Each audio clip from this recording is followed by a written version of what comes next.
নমস্কাৰ ছাত্ৰ ছাত্ৰীসকল, মই পলাশ আৰু তোমালোক সকলোকে মোৰ ইউটিউব চেনেললৈ স্বাগতম জনাইছোঁ।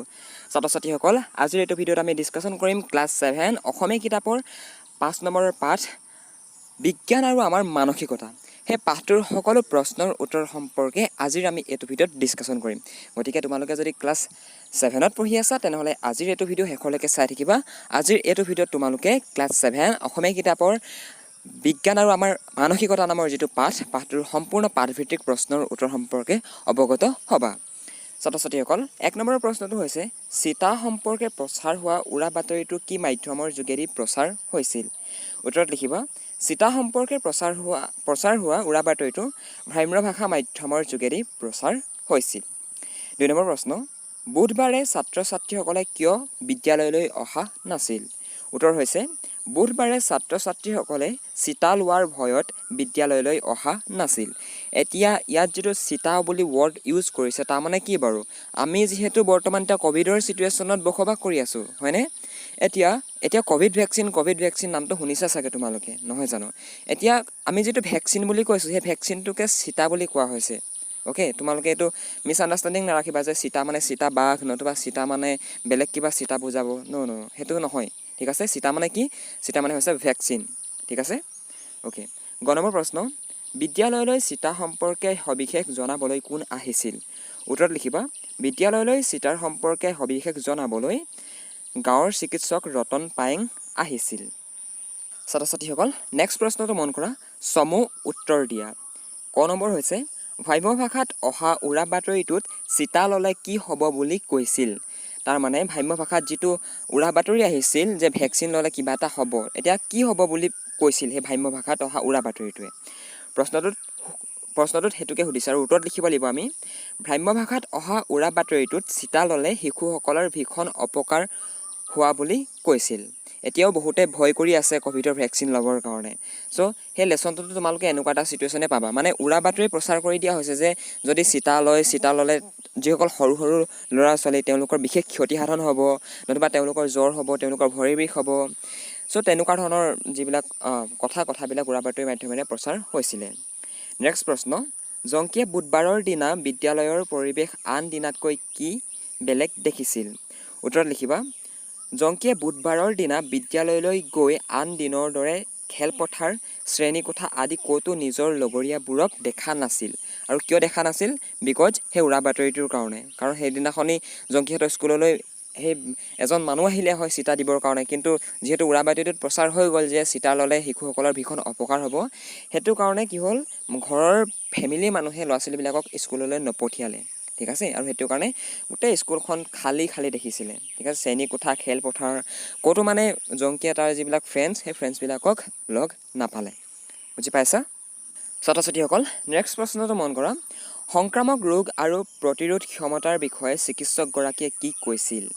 মানে এতিয়া চোৱা, এতিয়া যিটো COVID-19 এটা কৰোণা ভাইৰাছ নামৰ যিটো ভাইৰাছ সমগ্ৰ বিশ্বতে তাণ্ডৱ কৰি আছে, সেই ভাইৰাছটো কি বাৰু? এটা সংক্ৰামক ভাইৰাছ হয়, মানে সেই ভাইৰাছটো সংক্ৰমণ হয় এজন মানুহৰ পৰা আনজন মানুহলৈ, স্প্ৰেড হয়, ইংৰাজীত স্প্ৰেড হোৱা বুলি কোৱা হয়। বুজি পাইছা? এতিয়া তোমালোকৰ পাঠটোত তোমালোকে পঢ়িলে মন কৰিবা, তাত এটা কথা উল্লেখ কৰি থৈ আছে যে সংক্ৰামক ৰোগ আৰু প্ৰতিৰোধ ক্ষমতাৰ বিষয়ে চিকিৎসকগৰাকীয়ে কি কৈছিল।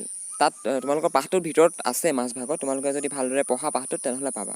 এতিয়া এই প্ৰশ্নটোৰ উত্তৰত তোমালোকে এনেকুৱা ধৰণে লিখিব পাৰা যে সংক্ৰামক ৰোগ আৰু প্ৰতিৰোধ ক্ষমতাৰ বিষয়ে চিকিৎসকগৰাকীয়ে কৈছিল যে অন্য অণুজীৱৰ নিচিনাকৈ বীজাণু আমাৰ দেহত প্ৰৱেশ কৰে। কিছুমান শক্তিশালী বীজাণুৱে পলিঅ', জলাতংক, ইনফ্লুৱেঞ্জা, হেপাটাইটিছ আদি ৰোগৰ সৃষ্টি কৰে। সেইবোৰ বীজাণুৱে মানুহৰ দেহৰ ৰোগ প্ৰতিৰোধক ক্ষমতাক সহজে হ্ৰাস কৰে। চিটাৰ প্ৰয়োগ কৰি সেই ভয়ানক বীজাণুবোৰৰ সংক্ৰমণ ৰোধ কৰিব পাৰি। উপযুক্ত সময়ত চিটাৰ প্ৰয়োগ কৰি আমাৰ শিশুসকলৰ ৰোগ প্ৰতিৰোধ কৰাৰ ক্ষমতা সৃষ্টি কৰাটো অতি প্ৰয়োজন। এতিয়া এই প্ৰশ্নটোৰ ছামাৰাইজ যদি আমি কৰিবলৈ যাওঁ, মানে এই প্ৰশ্নটোৰ উত্তৰৰ যদি সাৰাংশটো উলিয়াবলৈ যাওঁ, তেনেহ'লে ইয়াৰ দ্বাৰা এইটো কথা বুজোৱা হৈছে, চোৱা এই যিবিলাক বেমাৰ ইনফ্লুৱেঞ্জা হওক, পলিঅ', জলাতংক, এই বেমাৰবিলাক যদি শিশুসকলৰ দেহত প্ৰৱেশ কৰে তেনেহ'লে মানুহৰ শৰীৰত এটা ইনবিল্ট ছিষ্টেম থাকে, মানে মানুহৰ শৰীৰত এটা আভ্যন্তৰীণ এটা ছিষ্টেম আছে। বুজি পাইছা? আৰু সেই ছিষ্টেমটো এনেকুৱা, মানে সেই ছিষ্টেমটোক ইংৰাজীত কোৱা হয় ইমিউন ছিষ্টেম, যি নেকি ৰোগৰ বিৰুদ্ধে আমাৰ দেহৰ ভিতৰত যেতিয়া বীজাণু সোমাই যায়, যেতিয়া ভাইৰাছ সোমাই যায়, তেতিয়া তাৰ এগেইনষ্টত আমাৰ নিজৰ দেহটোৱেই ফাইট কৰে, বুজি পাইছা? অ'কে, চ' যদি আমি সৰু অৱস্থাতে আমি এনেকুৱা যদি ভেকচিন লওঁ বা চিটা লওঁ, মই যেতিয়া সৰু হৈ আছিলোঁ, তোমালোকে হয়তো পোৱা নাই, মই যেতিয়া সৰু হৈ আছিলোঁ তেতিয়া মই পলিঅ' ভেকচিন লৈছিলোঁ। পলিঅ' খুৱাইছিলে আমাক অংগনবাদী কেন্দ্ৰবোৰত নি পিনে, এতিয়াও মোৰ মনত আছে, এইটো কথা 2005 2006 তেনেকুৱা সময়ৰ কথা। চ' তেতিয়া সেইবিলাক আমাক চিটা যে দিছিল, আমাক যে দৰৱ যে আমাক দিছিল, কিয় দিছিল? বিকজ আমাৰ যিটো ৰোগ প্ৰতিৰোধী ক্ষমতা আছে আমাৰ শৰীৰত, সেই প্ৰতিৰোধী ক্ষমতাটো বৃদ্ধি কৰিবৰ কাৰণে, মানে সেই প্ৰতিৰোধী ক্ষমতাটো ডেভেলপ কৰিবৰ কাৰণে খুৱাইছিল। আৰু সেই ফলস্বৰূপে কি হ'ল, সেইবিলাক যিবিলাক ইনফ্লুৱেঞ্জা হওক, পলিঅ' হওক, এনেকুৱা নিচিনা বেমাৰবোৰ আমাৰ গাত প্ৰৱেশ নকৰিল। মানে প্ৰৱেশ কৰিছিল, কিন্তু আমাৰ দেহৰ যিটো ছিষ্টেম আমাৰ দেহৰ যিটো ৰোগ প্ৰতিৰোধ কৰা যিটো প্ৰক্ৰিয়া, যিটো ছিষ্টেম, সেই ছিষ্টেমটোৱে সেই ভাইৰাছবিলাকৰ এগেইনষ্টত ফাইট কৰিলে আৰু আমাৰ শৰীৰটোক সুস্থ সবল কৰি ৰাখিলে। অ'কে, বুজি পাইছা? চ' এইটো প্ৰশ্নৰ উত্তৰত ইমানখিনি কথাকে লিখিবা। নেক্সট প্ৰশ্ন হৈছে, উৰা বাতৰিটোৱে কিদৰে ৰতনপুৰৰ গাঁৱৰ পৰিৱেশ সলনি কৰিছিল? উত্তৰত লিখিবা, ভ্ৰাম্য ভাষাৰ জৰিয়তে প্ৰচাৰিত উৰা বাতৰিটোৱে ৰতনপুৰ গাঁৱৰ ৰাইজৰ মাজত এক ভয়াৱহতাৰ সৃষ্টি কৰিছিল। বাতৰিটোত চিটাৰ প্ৰয়োগৰ ফলত শিশুসকলৰ ভীষণ অপকাৰ হোৱা বুলিহে উল্লেখ আছিল, যাৰ বাবে আগদিনা বিদ্যালয়ৰ জাননী ফলকত পোৱা চিটা দিয়াৰ বাতৰিটোৱে গাঁৱৰ বহু অভিভাৱকক বিমূৰত পেলাইছিল। সেইবাবে চিটা প্ৰয়োগৰ দিনা জংকীয়ে বিদ্যালয়লৈ গৈ কোনো লগৰীয়াক দেখা পোৱা নাছিল। এতিয়া বিশেষকৈ কি হয়, যিসমূহ ভেকচিন, যিসমূহ চিটা, ঠিক আছে, সেইবিলাক সাধাৰণতে এতিয়া বাৰু সকলোকে দিয়া গৈছে ক'ভিডৰ কাৰণে, বাট আগতে তেনেকুৱা নাছিলে। আগতে ল'ৰা ছোৱালীবিলাক সৰু হৈ থকা অৱস্থাতে ভেকচিন অথবা চিটা দিয়া গৈছিলে। কিয় দিয়া গৈছিলে? বিকজ সৰু ল'ৰা ছোৱালীবিলাকৰ যদি ইমিউন ছিষ্টেমটো ষ্ট্ৰং কৰি দিয়ে তেতিয়া ফিউচাৰটোত কোনো ধৰণৰ তাৰমানে প্ৰব্লেম নাথাকে, বুজি পাইছা? চ' সেইটো কাৰণে কি হ'ল, বিদ্যালয়ৰ মানে বিদ্যালয়তেতো মানে স্কুলবিলাকতেতো সৰু ল'ৰা ছোৱালীবিলাক থাকে আৰু আজিকালি প্ৰায় 100% 80% সৰু ল'ৰা ছোৱালীয়ে স্কুললৈ যায়। গতিকে স্কুলত ভেকচিন দিয়াৰ ব্যৱস্থা জেনেৰেলি মানে গভমেণ্টে কৰে, বুজি পাইছা? অ'কে, চ' সেইদিনাখনি কি হৈছিলে, বিদ্যালয়ৰ যি ন'টিছ ব'ৰ্ড, যিখন জাননী ফলক, সেই জাননী ফলকখনত আঁৰি দিয়া গৈছিলে, লিখি দিয়া গৈছিলে যে এনেকুৱা ধৰণে তোমালোকক এনেকুৱা ধৰণে চিটা প্ৰয়োগ কৰা যাব তোমালোকৰ দেহত, মানে চিটা দিয়া যাব। কিন্তু সেই যিটো কথা, সেই কথাষাৰৰ এগেইনষ্টত এটা উৰা বাতৰি ওলালে যে যদি চিটা লোৱা যায় তেনেহ'লে ল'ৰা ছোৱালীবিলাকৰ ভীষণ অপকাৰ হ'ব। আৰু সেইটো কাৰণতে জংকীৰ যি ফ্ৰেণ্ডছ, মানে সেই স্কুলৰ যিবিলাক ল'ৰা ছোৱালী, তেওঁলোকে স্কুললৈ নাহিছিল, ভয়তে নাহিছিল মানে, আৰু পৰিয়ালৰ পৰাও নপঠিয়ায়, এনেকুৱা ধৰণৰ যদি উৰা বাতৰি বিয়পে। অ'কে, ইমানডোখৰলৈকে যদি বুজি পালা, ভিডিঅ'টো এটা লাইক কৰিবলৈ নাপাহৰিবা। ছাত্ৰ ছাত্ৰীসকল, নেক্সট প্ৰশ্নটো মন কৰা, প্ৰধান শিক্ষক মহোদয়ে চিটাৰ বিষয়ে জানিবলৈ কি ব্যৱস্থা গ্ৰহণ কৰিছিল?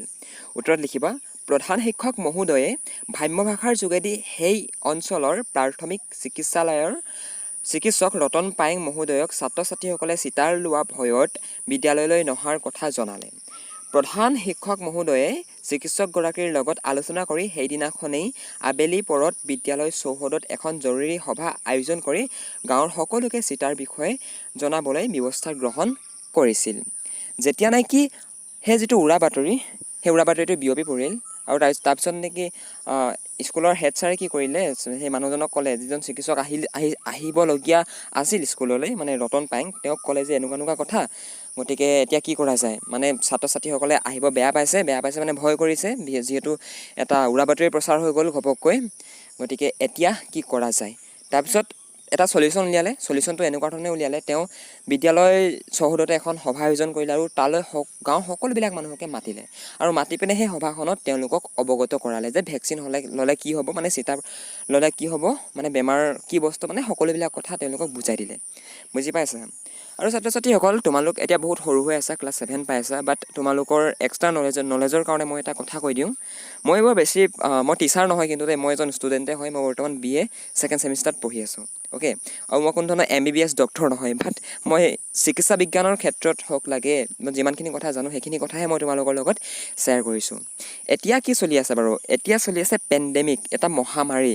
কিন্তু মহামাৰীটো যিমান মৰাত্মক মহামাৰীতকৈ বেছি মৰাত্মক হৈছে ইনফডেমিক, মানে এইবিলাক উৰা বাতৰি যে বিয়পে, আমুক কৰিলে আমুক হ'ব, তামুক কৰিলে তামুক হ'ব, এইবিলাক বেছি বেছি মাৰাত্মক হয় মহামাৰীতকৈ ইনফডেমিক মানে যিবিলাক উৰা বাতৰি প্ৰচাৰ হয়।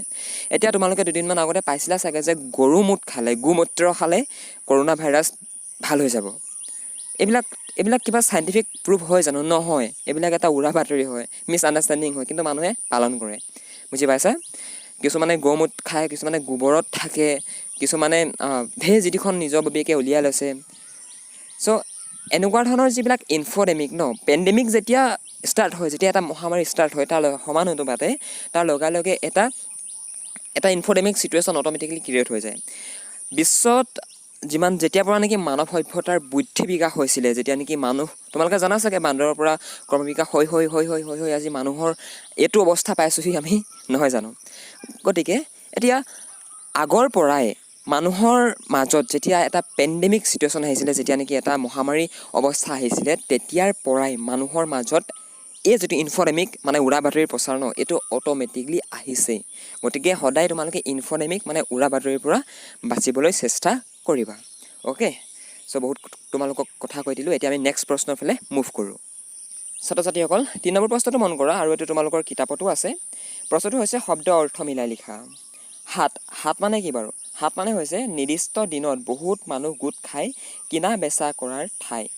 প্ৰাংগণ মানে হৈছে চোতাল। বীজাণু মানে হৈছে ৰোগ সৃষ্টিকাৰী ক্ষুদ্ৰ জীৱাণু। সংক্ৰামক মানে হৈছে এজনৰ পৰা আন এজন গালৈ যোৱা মানে সুচৰা। প্ৰতিৰোধ মানে হৈছে বাধা। পুস্তিকা মানে হৈছে সৰু কিতাপ। ছাত্ৰ ছাত্ৰীসকল 4 নম্বৰ প্ৰশ্নটো মন কৰা। শংকৰ, তুমি এতিয়াও বিদ্যালয়লৈ যাবলৈ সাজু হোৱা নাই কিয়? কথাষাৰ কোনে কাক আৰু কিয় কৈছিল? উত্তৰ লিখিবা। উক্ত কথাষাৰ জংকীয়ে শংকৰক কৈছিল কাৰণ বুধবাৰৰ দিনা জংকীয়ে বিদ্যালয়লৈ গৈ খেলপথাৰ শ্ৰেণীকোঠা আদি ক'তো নিজৰ লগৰীয়াবোৰক দেখা নাপায় ওচৰতে থকা সহপাঠী শংকৰৰ ঘৰ পালেগৈ, আৰু তাতে জংকীয়ে শংকৰ বিদ্যালয়লৈ নহাৰ কাৰণ সুধি উক্ত কথাষাৰ কৈছিল। ছাত্ৰ ছাত্ৰীসকল 5 নম্বৰ প্ৰশ্নটো মন কৰা। উৰা বাতৰিসমূহ সমাজৰ এক প্ৰকাৰৰ সুচৰা ৰোগ। কথাষাৰৰ বিষয়ে দলত আলোচনা কৰি নিজৰ মতামত প্ৰকাশ কৰা। এই প্ৰশ্নটো আচলতে তোমালোকৰহে হয়, এইটো প্ৰশ্ন তোমালোকেহে কৰিব লাগে, কিন্তু মই তোমালোকৰ কাৰণে ইয়াত দেখাই দিছোঁ বাৰু কেনেকুৱা ধৰণে তোমালোকে লিখিব পাৰা। এইটো বিভিন্ন মাধ্যমৰ মাজেৰে প্ৰচাৰিত হোৱা অপ্ৰমাণিত উৎসৰ পৰা ওলোৱা আৰু সত্যাসত্য নিৰূপণ নোহোৱা তথ্য বা খবৰকে উৰা বাতৰি বোলে। এই উৰা বাতৰিবোৰৰ মৌখিক বা লিখিত দুই ধৰণেই হ'ব পাৰে। এই ধৰণৰ মৌখিক, লিখিত আৰু বৈদ্যুতিক মাধ্যমৰ যোগেদি বিয়পা উৰা বাতৰিৰ বাবেই বিভিন্ন ঠাইত অঘটন ঘটিব পাৰে। এই উৰা বাতৰিবোৰ সংক্ৰামক ৰোগৰ দৰে বিয়পি পৰি সমাজত যথেষ্ট ক্ষতি সাধন কৰে। সেয়ে লেখকে বিজ্ঞান আৰু আমাৰ মানসিকতা পাঠটিৰ জৰিয়তে কেনেকৈ উৰা বাতৰিসমূহ সমাজত সুচৰা ৰোগৰ দৰে বিয়পি বিভ্ৰান্তিৰ সৃষ্টি কৰে, সমাজত বিশৃংখলতাৰ সৃষ্টি কৰে, তাক বুজাবলৈ চেষ্টা কৰিছে। লগতে উৰা বাতৰিবোৰত ভুল নগৈ বাতৰিসমূহ যুক্তি সহকাৰে বিশ্লেষণ কৰিবলৈ পাঠটোৰ জৰিয়তে ইংগিত প্ৰদান কৰিছে। অ'কে, এইখিনি কথা তোমালোকক মই অলৰেডি বুজাই আহিছোঁ, এইখিনি কি হয় কি নহয় আগৰ কুৱেশ্যনকেইটাৰ আনচাৰত। গতিকে এই প্ৰশ্নটোৰ উত্তৰ তোমালোকে এনেকুৱা ধৰণে লিখিবা। এতিয়া আমি নেক্সট প্ৰশ্নটোৰ পিনে মুভ কৰিছোঁ। ছাত্ৰ ছাত্ৰীসকল 6 নম্বৰ প্ৰশ্নটো মন কৰা। তলৰ বাকচত দিয়া শব্দকেইটাৰে বাক্য ৰচনা কৰা। দলঙত লিখিবা। আমাৰ ঘৰৰ ওচৰৰ জানটোৰ ওপৰত এখন দলং আছে। ৰং। ৰামধেনুৰ 7টা ৰং থাকে। কলং ব্ৰহ্মপুত্ৰৰ এখন উপনৈ। শিং। মহৰ শিঙৰ পৰা পেঁপা বনোৱা হয়। ছাত্ৰ ছাত্ৰীসকল 7 নম্বৰ প্ৰশ্নটো মন কৰা। এটা শব্দত প্ৰকাশ কৰা। যি একেলগে পঢ়ে তাক কোৱা হয় সহপাঠী। যি জানিবলৈ ইচ্ছা কৰে তাক কোৱা হয় ইচ্ছুক। গাঁৱৰ মুখিয়ালজনক কোৱা হয় গাঁওবুঢ়া। কাৰো পক্ষ নোলোৱাক কোৱা হয় নিৰপেক্ষ। এজনৰ দেহৰ পৰা আন এজনৰ দেহলৈ যোৱা বেমাৰক কোৱা হয় সুচৰা ৰোগ। ছাত্ৰ ছাত্ৰীসকল, এইখিনি আছিলে তোমালোকৰ বিজ্ঞান আৰু আমাৰ মানসিকতা নামৰ পাঠটোৰ সম্পূৰ্ণ প্ৰশ্নৰ উত্তৰ। মই ভাবোঁ তোমালোকে প্ৰশ্নৰ উত্তৰখিনি ভাল পালা, আৰু এই বিপৰীত শব্দকেইটাৰো অৰ্থ তোমালোকে লিখি ল'বা। আৰম্ভ হ'লে হ'ব শেষ, উপস্থিত হ'লে হ'ব অনুপস্থিত, বাদ হ'লে হ'ব প্ৰতিবাদ, অপকাৰ হ'লে হ'ব উপকাৰ, দিন হ'লে হ'ব ৰাতি, মান্তি হ'লে হ'ব অমান্তি। চ' এইখিনি আছিলে তোমালোকৰ প্ৰশ্নৰ উত্তৰ। আৰু ছাত্ৰ ছাত্ৰীসকল ক্লাছ 7 অসমীয়া কিতাপৰ যিসমূহ প্ৰশ্নৰ উত্তৰ, সেই প্ৰশ্নসমূহৰ উত্তৰৰ যদি তোমালোকে এটা PDF ফৰ্মেট বিচৰা, তেনেহ'লে ভিডিঅ'টোৰ তলৰ ডেছক্ৰিপশ্যন চেক কৰিবা। তাত PDF ডাউনলোড কৰাৰ লিংক দিয়া আছে। সেই লিংকত ক্লিক কৰি তোমালোকে ক্লাছ 7 অসমীয়া কিতাপৰ যিমানখিনি প্ৰশ্নৰ উত্তৰ আছে পাঠভিত্তিক, গোটেইখিনি প্ৰশ্নৰ উত্তৰৰ যিটো PDF টো ডাউনলোড কৰিবলৈ সক্ষম হ'বা। ওকে ছাত্ৰ ছাত্ৰীসকল, মোৰ চেনেলত যদি প্ৰথমবাৰৰ কাৰণে ভিজিট কৰিছা তেনেহ'লে চেনেলটো ছাবস্ক্ৰাইব কৰি বেল আইকনটো প্ৰেছ কৰি ল'বা, যাতে মই যেতিয়াই নতুন ভিডিঅ' ইউটিউবত আপলোড কৰোঁ তোমালোকে যাতে অধিক সোনকালে পাই যোৱা। চ' থেংকছ ফৰ ৱাচিং দিছ ভিডিঅ'।